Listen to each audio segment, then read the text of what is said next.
Hrönn Egilsdóttir, welcome.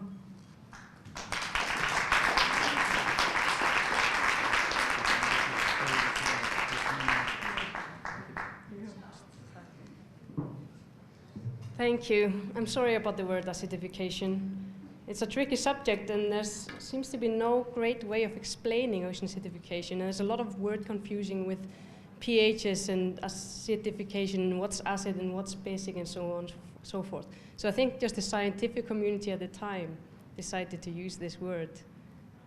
Probably the best one available, I'm sad to say.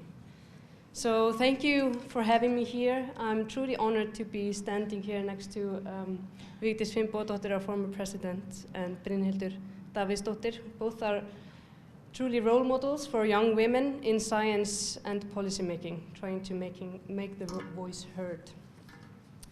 So I'm a PhD researcher and a marine biologist, and I've been working on ocean acidification since 2007.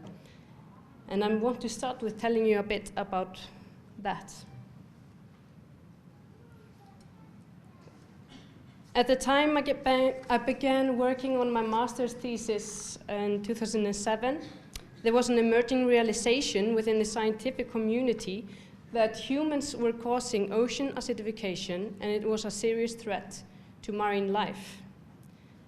The number of scientific articles published in the world, shown here on the graph next to me, on the topic of ocean acidification reflect how the scientific community acted at this time of realization. In 2006, less than 10 scientific papers were published globally on the topic of ocean acidification.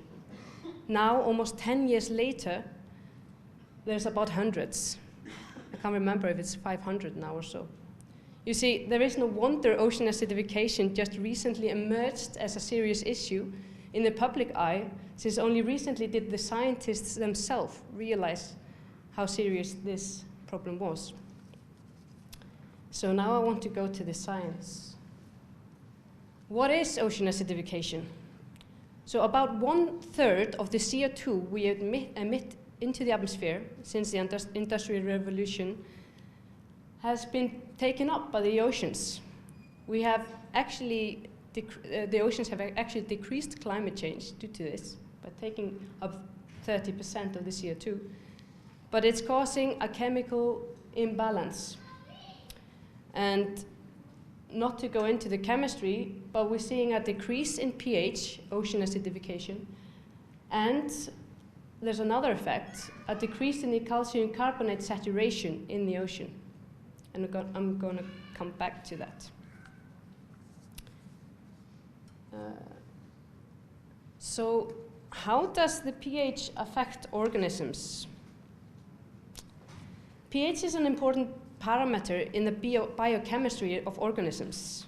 For example, humans, we ourselves, our blood needs to stay within a very narrow range for our bodies to be able to function properly. So it's 7.35 to 7.45. If it goes beyond that range, we basically die very soon. Low pH, the marine organisms can tolerate a lot wider range in pHs, but there have been studies showing that low pH, as we're expecting by the end of the century, is going to have negative effects on many organisms. Recently, there was a study showing that clownfish, like the one shown here, they stopped avoiding their predators under low pH conditions.